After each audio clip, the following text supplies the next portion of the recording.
All right, guys, welcome to another episode of the Digital Barbell Podcast. This is episode number 43. Thank you all for tuning in. We appreciate each and every one of you that listens to us each week. So we're glad you're here. Yeah, today's episode's kind of funny because, we were we were talking about what we were going to talk about. Podcast idea inception. I guess we were driving and we were talking about what we were going to talk about.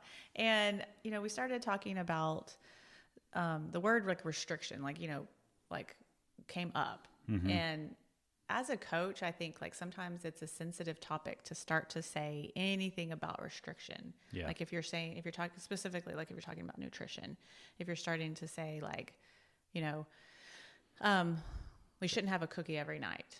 Like that feels like, oh, what am I not supposed to have a cookie? Like anytime the topic of restriction comes up, I think it starts to get sensitive. Like, am I never supposed to do this? It's a trigger. It is a trigger, and I think so then we started going down, well, should we talk about, what should we talk about? Because we can't mention restriction and all this stuff. And then I'm like, we actually do need restriction in our life, and restriction is okay. And you brought up something like how restriction at one point leads to freedom. Yeah. And I think you can substitute the word discipline in for restriction too. Yeah. Because they're different things, but when we talk about something in our life that we're trying to do more or less of, we're restricting it, or we're pushing discipline, adding the opposite of whatever we're trying to restrict. And to actually put that in place requires some discipline. So we're going to kind of use those words interchangeably, I feel like. Yeah. And like you said, sometimes having discipline in your life actually leads to having more freedom. Right. And I think that's something we're going to get into. Yeah, I mean, as we go down this road. So this came up because we were at a spur of the moment little small gathering at our neighbor's house. Mm-hmm. You want to get into that? So no names are used. Just telling of the story. I'm just kidding. And I think this is super common. That probably has happened to every single person in the last month, probably. But you're in a situation and somebody offers you something to eat that you just don't want to eat because it either doesn't line up with your goals, it's a food you don't really like, you just don't want it. And maybe it's a food you like and you just know the consequences of eating it, potentially it tastes delicious. I might have a stomach ache, those type of consequences. Like you said, It might not just align with the goals. I already ate a big dinner and I'm pretty full. I don't want anything else. Right. And what usually happens in this situation is somebody offers you something and you politely decline, and then it kind of cascades into this situation of re-offering it, and then it's rephrased a certain way. Why do you not eat these things? Right. And these kinds of questions come up, and that usually leads to some kind of pressure to eat it, which just increases the awkwardness of the situation. And it puts you in this place where you're like, what am I supposed to do in this situation? This person is pressuring me to do something I don't want to do, something that I'm trying to restrict, or something I just don't want. And I'm receiving it's a personal decision. Outside pressure. Yeah. That's kind of how this topic came up to be in the first place. Yeah. And we started thinking about why you would say no, why you would say no to something, why someone would try to pressure you to eat something. It's totally a personal decision whether you eat something or not. People have different tastes, but why do people want you to eat something? And I think it comes down to they want to see someone else eat something so they don't feel bad about eating it if it's something that they feel like they shouldn't eat. Yeah. This is outside of if somebody made something that they want you to see what they're capable of doing. Yeah, or invited you over for dinner and they made dinner. You're like, none of it, please. Right. You're going over for a dinner. It's a wholly different situation. Right. This could be just a bag of chips that they bought that they say are these amazing chips. Eat some chips. What, you don't like? You must be Joe's a person. Are famous for these chips. You must have one. Yeah. And it's almost like they see where you're at in your own health and fitness journey, and they want to see you do something that you don't want to do in order to kind of validate their own decisions that they're making in their own life. Not validate, but I don't really know the right word for it. It's it's just this pressure. I think validate's the right word in a sense. Oh, I'm going to eat it. If they ate it, I feel validated that we all made the decision together. Right. So how do we want to approach this topic? It's sticky. Yeah, it is sticky, and that's why we were like, when we were talking about what we were talking about. And a lot of times you've used the financial reference when we talk about nutrition a lot, and I think that applies here too. Where like we can't buy everything that we want. We will run out of money. Like we only have so many calories to work with in a day. We can't eat everything that we want.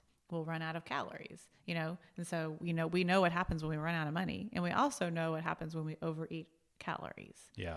So I think we've kind of become like, as a society, like where like every moment needs to be treated with things. Yeah. Like we just need treats all the time. Like we need treats every day. We're going to have ice cream at the end of the night. Like, we go to an event and like it becomes like an eating experience rather than that sporting event that it is, whether it's the movies, whether it's a concert, whatever it is. Like these are also events where we overindulge in eating. Like those weren't meant to be eating events. Yeah. That's a really big one for sure. And I want to talk a lot about that, but I want to kind of back up to the situation with the offering of the food that we didn't want to eat. I think like the person that's putting that pressure on you, they see in their mind that the reason that you have the results that you do is because you 100% abstain from whatever the food is that is labeled as that unhealthy food. That's where the restriction comes in. Right. In their mind, there can be no balance of having those kinds of food. It's just something that they're used to having on the regular, and they therefore like put you in a category that you are a person who never eats these kinds of things. Right. But I want to make you a person that does eat these kinds of things to make myself feel better. Well, okay, go ahead. Well, I was just going to say, but in reality, the thing that gets somebody results is not that 100% all or nothing mentality. It's the sum of what they do as far as their habits go, 90% of the time or more. Right. Does that make sense? Yeah. So the food in question was a jalapeno popper. Like it's not a bacon wrapped jalapeno popper. So why did you not want to eat it? I know I feel like garbage after I eat those. So it's like because of it's like cream cheese and a piece of bacon and a jalapeno. Like, are they delicious? Of course they're delicious. Like I would have enjoyed it in the moment, but I don't like the way that I feel after I eat them. Like the greasiness hurts my stomach. Yeah. And I don't want to taste bacon for the rest of the day either. He's like one of the only people that doesn't really like to eat bacon. I mean, like he doesn't like bacon, to taste bacon after he's eaten bacon. So he's like, I don't want bacon. Like, and most people are like bacon all day. Yes. I mean, unless I'm planning to have bacon for breakfast, lunch, and dinner, then that's a different thing. It is one of those things where you taste it for longer after you eat it. Right. Anyway. But let's go back to this night. Well, I was going to say why I didn't want to. Okay, I mean, I personally don't like jalapenos. Like right. I don't eat jalapenos. Like I wouldn't just eat a jalapeno. So I just personally don't like that. Like right. I was like, so it was and that's the thing that I think in those moments, the person that's like, you must eat this because I must see you eat this. And I'm like, I don't want one. And it's not because I'm judging you for eating it. I could care less if any who eats it. I don't personally want one because I don't like this food. Right. I don't like the taste of this food. So like, I think it's a weird how we've come to this place where we're like, you must eat this because, and I'm like, I don't want it. I don't like it. Yeah. And then like later on that night, towards the end of the evening, they baked some fresh baked cookies. Yeah. Which I do like, and they don't make me feel like trash. And we each had two. So we each had cookies. Yeah. So maybe it blew this person's mind that we passed on the jalapeno poppers, but ate a couple chocolate chip cookies. Yeah. But yeah, the whole thing, like we're getting way too deep into this night thing, but I think the whole thing is that like we're okay. It's okay to have those cookies on occasion like that. Like I don't eat cookies regularly. We don't keep cookies at our house. That's not a thing that we have every night. So that at that moment was a special moment. Like someone made cookies. We were at their house. They baked fresh cookies, and like we got to enjoy those cookies without feeling like, oh my gosh, I ate cookies last night. Any kind of guilt or whatever like that, because it's not a regular thing that we do in our life. Yeah, not any guilt or not any like long-term or short-term consequences to our body physique or our health or anything like Yeah, that because it because it's was not a couple cookies. and it's not something that we do on the regular. And I think that that's kind of what we were getting into with all Yeah. this is like we've started to like treat ourselves every single day. And that's where like this fine line of like, oh, we shouldn't talk about restriction. What, am I never supposed to have a cookie? Of course you can have a cookie. You shouldn't have a cookie every day.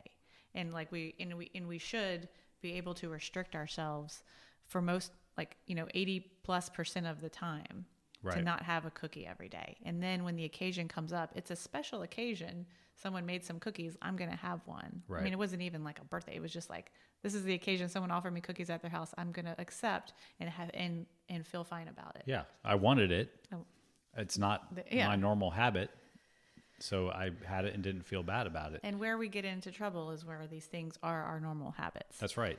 Like, And I know, like, growing up, there was oftentimes cookies in the house. That's just like something that's in the pantry all the time, or like and not even great cookies, like those cookies EL that fudge. are those cookies that are in the packages are not like baking a cookie. Those Yeah. are just like, yeah, I mean, I remember when we first started dating, and after we got married, like there was always that, Yeah. oatmeal cream pies at your parents' house, and I would have one every time I went Yeah. over. And that is the problem with this kind of stuff, is Mm-hmm. that like you said, when it's in our house all the time and it's a regular part of our diet, it no longer becomes special, Right. number one, and we get desensitized to, that goes along with being special. We get desensitized to these foods being treats in the first place. Right. Plus, we're building up these terrible habits of just routinely eating, this highly processed, high carbohydrate, high fat, high calorie food that completely derails us from our goals. yeah. It's not that the cookie is the evil thing. It's the habit of always eating always cookies. eating cookies. We're really picking on cookies today, and Well, I and love I think cookies. it's not like just the cookie. It's like we said, like, okay, so we have cookies in our house, so we can eat regularly, just grab a cookie when we want. Like everything that we do, like at work, oh, there was donuts, so I have to eat the donuts at work. Like I'm going to a sporting event, well, I have to like eat like there's 5 foods that I like to eat at baseball games, so I'm gonna just like be so stuffed when I get home. Like that's an eating event. I'm going Like, to the movies. Like going to the movies. I'm going to have candy, popcorn, and a soda. Like I'm going over to my parents' house tonight, and they're going to have a dessert. Like, but it's like it's just like the compounding effect of all of these things that have become like eating events that aren't really, most of them aren't even eating events. Yeah. Like our daily life, we don't have to have sweets in the house all the time. Like going to a baseball game, we don't have to overindulge and eat. Like, every oh, I got a good, had a good presentation at work. Let me go stop and get us ice cream sundae. I had a bad day. Let me go have some burgers and fries and shakes. Like every event is treated with food these days. And I Right. think that's like the compounding issue. It's not just like that one time is a cookie, Yeah. and it's, You're, as with most things in life, this comes back to a Seinfeld episode. oh yeah. The episode where in Elaine's office, it's there's something to think you've talked celebrate about this every before. single day. Yeah. There's The a cake and every day. And you get what well happens to her, she gets on a sugar high, and she gets addicted to having cake at 3:00. And when she doesn't have that cake, she falls asleep. Mm-hmm. And she's like, I've realized I've become addicted to that sugar rush at 3:00 and my body craves it. So and let's that's talk about that. exactly what's happening. So when somebody comes to us for nutrition coaching, it's not uncommon to find that there's this kind of behavior going on in their life where they're routinely eating these things that should be reserved for special occasions.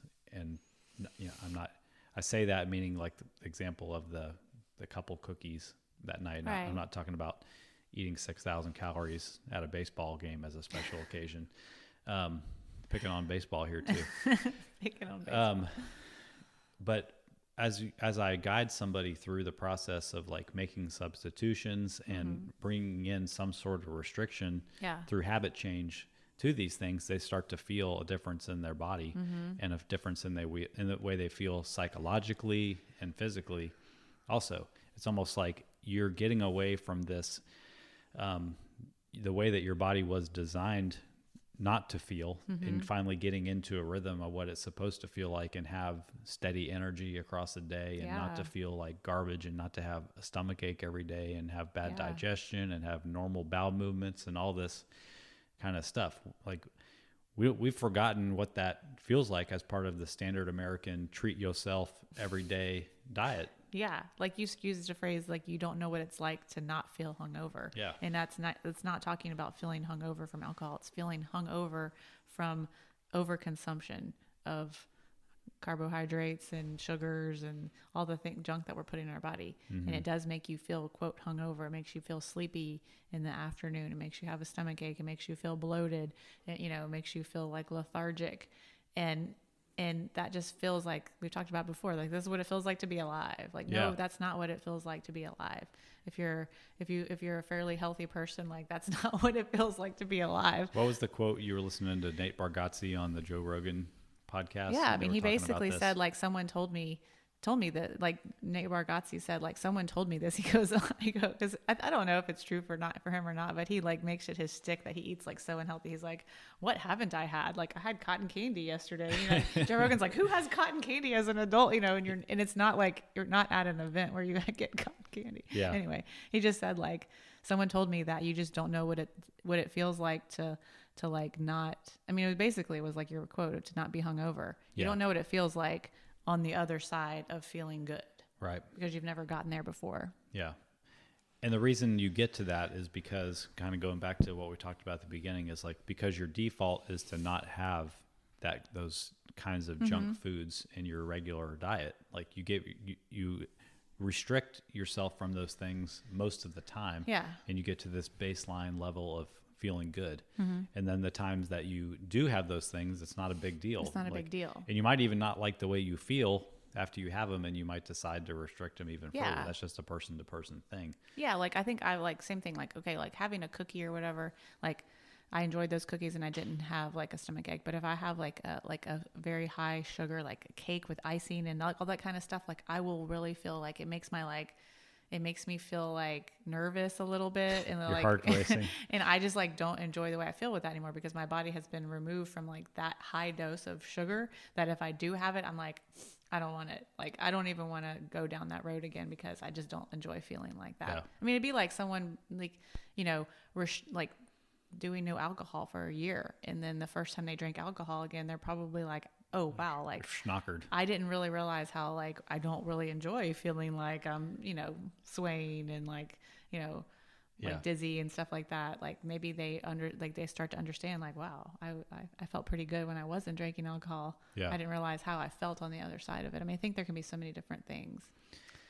So what do you think about the person who still thinks that you and I don't ever eat any unnutritious foods or like things like that? Because there's still somebody listening to this that is under the misconception that you have to eat 100% perfect / clean, whatever the heck that means. I mean, I think that's where this like that fine line of discussing restriction comes in, and why it's a topic that I was like kind of thinking like nervous to talk about, because even people who see you eat, you go out to eat with them and you get a hamburger, they still would like a month from then be like, she doesn't eat bread, she doesn't eat hamburgers, she doesn't eat that. It's just like it's like a it's like a defense mechanism or something like that, or it's definitely something on the psychological side. Yeah, for sure. Because it's not grounded in fact, because you know that they were there when you ate that hamburger. It's rooted in misguided fact. Yeah. I thought of a good example that related to the financial stuff. So I don't know. I feel like I've heard this on like something before, but like, and this is not to pick on Starbucks coffee or anything. Go ahead like and pick that. on Starbucks. It's just like this is not about fancy ass coffees either. This is just about like someone saying like, if you saved money. So this is just totally my example. I have no fact. I am not a financial analyst by any means. This is just something I thought of. What if someone told you that if you did not buy a Starbucks coffee between the ages of 25 and 50, when you turned 50, you would be a millionaire, just because, and you took that, you saved that money. You saved that $3 to $5 and you put it in an account, and then it would compound. It would compound. And then, I mean, this is probably not true, but what if that was the case? it's hard. It would be hard to go from 25 to 50 and never stop and get a coffee. Mm-hmm. And I think that can be similar to restricting yourself from like food. It's like, what if someone said between the ages of 25 and 50, you could not eat a cookie, but then at 50, you could eat all the cookies you want. And what you're talking about is delayed gratification. Exactly. Really. And it's really just like, it's making those decisions that are tough in the moments. Yeah. So what if we did do the restriction on getting the coffee? What happened to us in that 25 years? We saved money. We made our own coffee. Maybe we started to dabble in different like coffee machines, espressos, and we really learned to appreciate the art of making coffee. And we had $1 million. Yeah. You know, what would happen to us, the same scenario, if we didn't just like have cookies in our house from the ages of 25 to 50? Mm-hmm. Like at 50, like we are, you know, we're able to like, you're healthier. You're healthier. On less medications. You're stronger. Yeah, like you're you know, when you're older, you're playing with your grandkids. Like you're not, you know, bound to like living like on independence. And the thing is, like all these things just like take such a long time. Yeah, that's the problem with fitness. That's the problem with both. With both, like health and fitness. If you overspend for the majority of your like, you know, adult life, you're gonna have no money. If you overeat for the majority of your adult life, you're going to have some health issues. Yeah, but the problem is it takes so long to get there. You don't see it in the daily thing. That's why I came up with the example of like, what if you just knew at 50, you could have $1 million if you just put that $5 in that account every day for 25 years. Would you do it? Or would you be able to do it? Even if you knew it was a fact, you know, I think. And for the person that's listening to this and thinking to themselves, like, well, I don't want to live a life where I can't go get a coffee, because I hear that a lot too. Like, what's the point of living if you can't have cookies? You're completely missing the point of the example. Yeah. The point is the person in this example built the habit of not going to buy a Starbucks coffee every single day. Now, should they have slipped up at age 48 and there was a week where they did buy Starbucks, do you think that completely derailed their $1 million or whatever the number? No, it didn't, because maybe it took like they were 50 plus 1 month, and then they got that $1 million. Right. So the same thing goes over to the fitness side. Like if you're the kind of person that doesn't eat, we got to think of something different to say other than cookies. I think it's just like the example. It's not like we're picking on cookies. It's just like the rolling example right now. If you're the kind of person who cooks most of your own food at home throughout the week, most of it, you don't eat highly processed junk foods, and then when you do, they're in small moderation. If you go over to somebody's house or you go to an event that really is centered around food and you overindulge, in the grand scheme of things, it's not going to derail where you end up at age 50 or 60, because it was not the thing that you were doing every single day. Like, what are you laughing at? Go ahead, you first. I'm just I just know that there's people who are thinking like, I don't want to live that restrictive lifestyle. That's not what we need. But we need some restriction in our life. I think that's the point of all this, is that restriction is okay. And most of the time we're living a very unrestricted life. Like we're treating ourselves for every little celebration or sad moment. We're treating ourselves at every occasion that's not even meant to be like centered around food. Like we're making our entire life centered around food, and we're not restricting anything. Yeah. We're turning things that should be based on experience, like in the moment with people and those kinds of things, into reasons just to kind of be gluttonous and to overindulge. Even vacation, like say we go on a snow skiing vacation, we're going to Colorado to snow ski. We're not going to Colorado to go to an all you can eat 5-day experience, like belly busting gut. I mean but that's what I mean. It turns into like, well, I can't enjoy my vacation. Like go have, what are you going for? Go have a dinner somewhere that, you know, in the evening sometime with the family that you normally wouldn't eat. But like, it doesn't have to be like, if you go on a week vacation, it doesn't have to be every day of the week that you're like, breakfast was like an all you can eat breakfast. Then we had snacks, and then we had lunch, you know, at the all you can eat buffet. Like every moment doesn't have to be like that. And I think that's the thing. It's like restriction. Even on vacation, there can be restriction. And it doesn't take away from the vacation of the snow skiing. Yeah. It probably makes the snow skiing better because you actually can do it every day because you're feeling pretty good. Yeah. We've been all over the place in this episode, but that is so true that like, it's amazing. Just that, like, I mean, I can think of so many examples in life where we turn things that are supposed to be an experience-based thing into a food-based thing, and as an excuse to overindulge. Even just weekends, man. It's like you got 52 of these things a year. Like if you overindulge every single weekend of the year, you can kiss any hope of making progress goodbye. Yeah. Because you got holidays on top of that, vacations, like you said. So I think, okay, let's start to go down another road. Okay. Because another thing came up when we were talking about all this, and you said like, okay, in the jalapeno popper example, I didn't have the jalapeno popper because it didn't align with my health and fitness goals. Mm-hmm. Okay. And then I was like, well. Plus you don't like them. No, you said that. Yeah, you said that. Yeah. You said that. Well, and I said, like, I think that the last part of your sentence is part of the problem. I think there's a lot of people that like say, like, I know I need to lose some weight. Okay. And like, I know I should lose some weight because I don't want to be unhealthy. And that's kind of where it ends. Mm-hmm. There is no defined like health or fitness goal, and I think like, without like having some sort of like goals, we're just kind of like wandering. Like the financial example is a good, thing. Like without like, I need to save money for my children's college and they're going to need about this much money. So here's how I'm going to do it. And like, this is how much I'm going to put in every month into this fund so that I can end up with this goal amount of money. Mm-hmm. That's like goals need to have like a defined, what's the like acronym for goals? SMART goals. SMART goals. What are the SMART? Specific, measurable, attainable, SMAR. I'm drawing a blank. Okay. We have a blog about it. Yeah.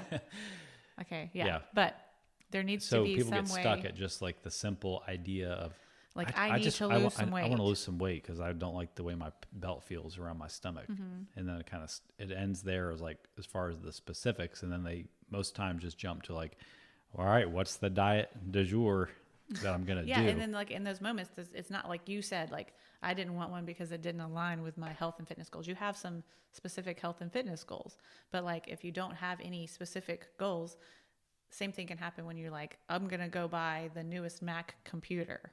Like it costs $3,000. Like I have no money goals, so I can afford it, like it's kind of the same idea, like, and if every moment of our life, we're just like, I'd like to have the newest, like Acura. It costs $50,000. I have no money goals. I can buy it. It's like kind of the same idea. Yeah. What? You feel like I'm going off the rails? No, I mean, I understand what you're saying. So I think it's just like, So what's a better thing to think about than just I want to lose some weight? Well, so having some specific health goals in mind, like if we're at a point where like maybe we have some health markers that are in a bad place, like I want to get my cholesterol to this number, like I want to have this size waist because this level of body fat percentage. Level of body fat percentage, it shouldn't, like we talk often about like it.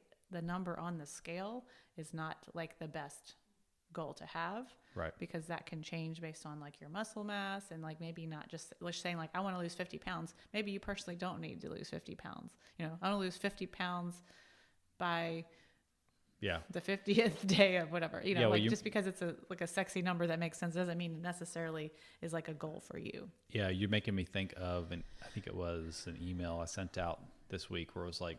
It was actually a follow-up to last week's podcast about like what are the most common traits of some of our successful clients. Yeah. And like a common trait is that they kind of have a deeper why beyond just like a weight loss goal. Cause like, throughout this whole process of working on all the things that we're talking about, there's going to be times where motivation is kind of low and, you feel like giving up. And if like your alarm goes off at 5 o'clock in the morning and you haven't reached your weight loss goal, yeah, it's okay. I can hit the snooze and give it a run tomorrow. But if you have a deeper reason past just the number on the scale, that's like, a much deeper important thing that it can keep you moving as a goal. Right. We're talking about like being around for your grandkids' wedding, that kind of thing, or setting a good example for your family. And you can like use those whys in the moments where you're trying to exercise discipline all the way back to the cookies. Like, the difference in maybe you reaching that goal of like having the energy to play with your grandkids is you being able to use discipline and restriction to resist eating those cookies, 9 times out of 10 throughout the week. Yeah.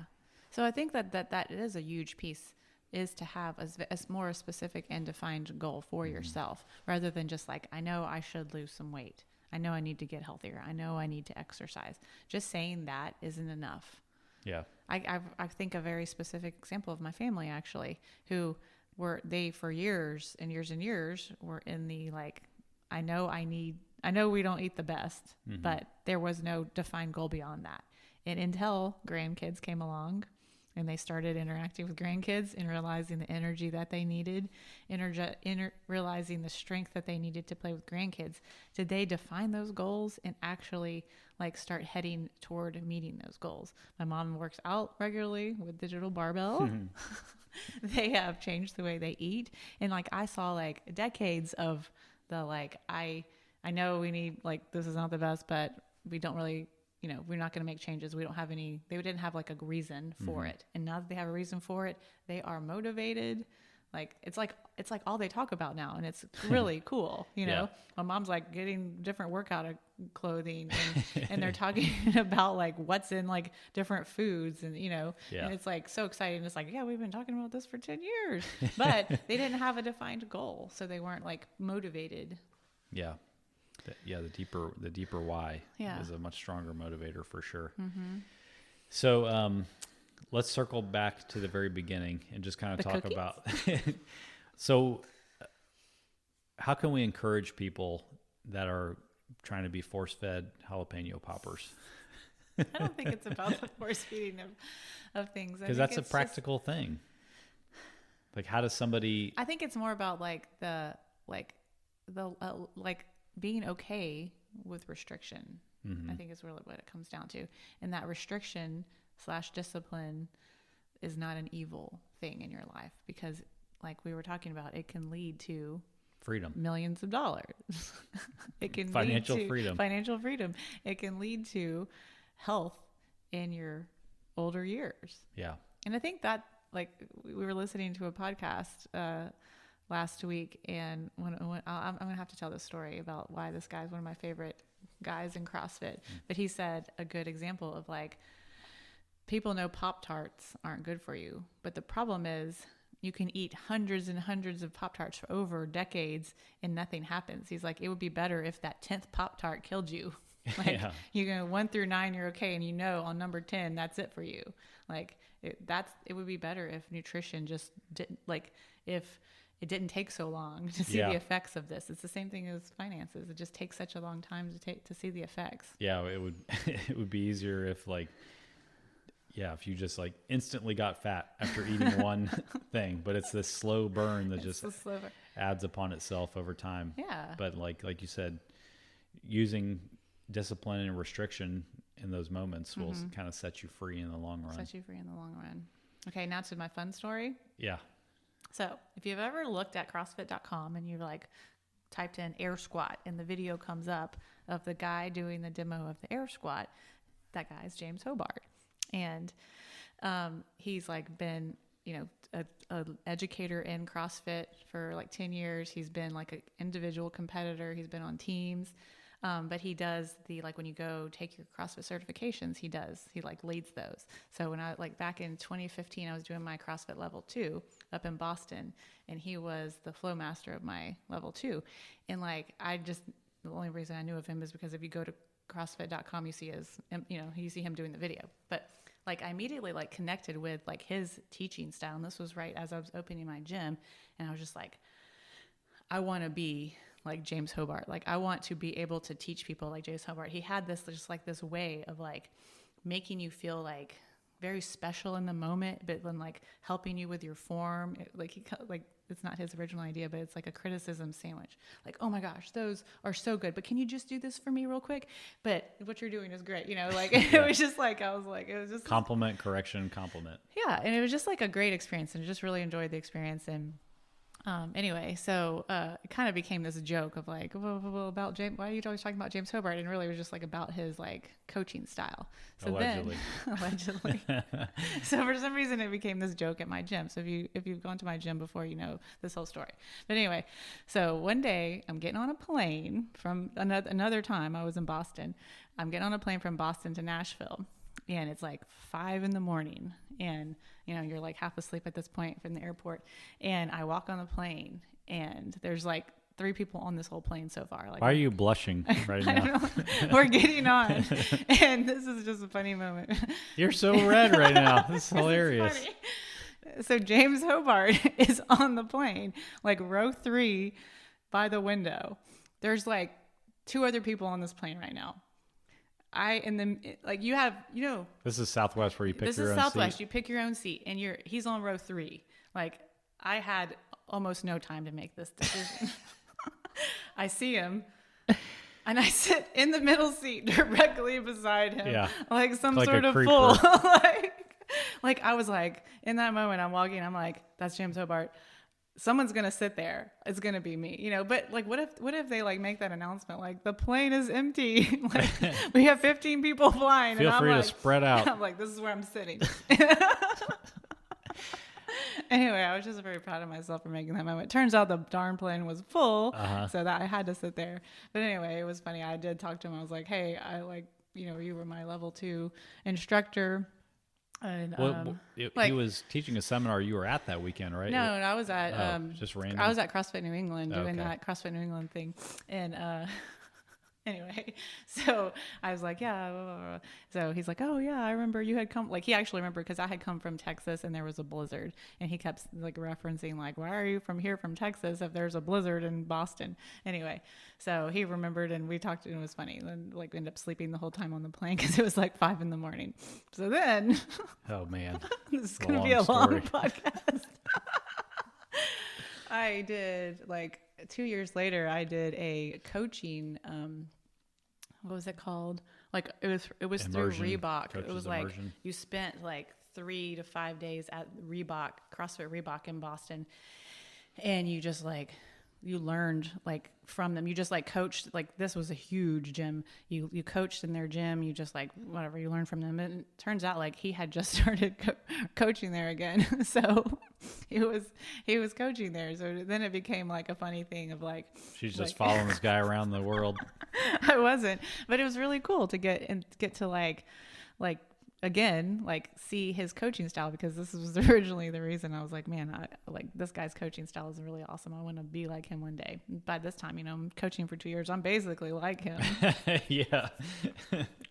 So I got to like coach some classes with him, like take some classes from him, the whole thing. It was just really cool. Anyway, then Is there an end to the story? Are we still going? then he starts a Programming service. So I like, you know, already like trust this guy. So I'm like, okay, like he's going to start programming for people who own gyms. And that was one of the things that was just like, I was the sole person like running the track CrossFit. So I was like, also programming for the gym was a lot of time, and I also had another job at Rice University. So I decided to do the programming package from them. So that turned out to be really good. Mm-hmm. And then as a surprise, Jonathan got me one day a like jersey of his, showed up in my gym, like framed and everything. You've probably seen some pictures of it. It used to be in my Autographed. garage at Boise. So anyway, that's my fun story about the guy who said that, you know, the 10th Pop-Tart would kill Yeah. you. Does That was a does- long 30-minute How does he conversation. feel? How does he feel about jalapeno poppers? That's what I want to know. If the 10th jalapeno popper will kill you, it would be a lot easier for us all to make these hard decisions. Oh man, And that's all the time we have for today.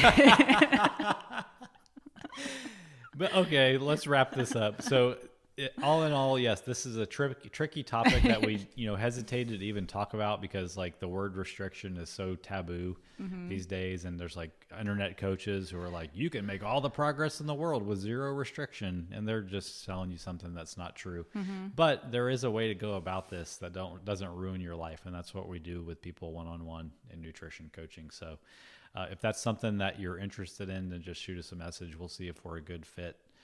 And if you have any questions about any of this, or you Or just you want more about the story? if you want to know what kind of cookies we were talking about, if you want the long version of Blakely's story, then Wait, there was one more piece that became a funny quote at my gym, because at the very, like when the plane landed, he goes over to me, he goes, "Would you like some gum?" And so yes, that's going to be on her tombstone. Would you like some gum? All just because she likes this guy's coaching style, mind you. one hell of a coach. All right, let's wrap this up. You guys have a good rest of your day. We will check you out on the next episode.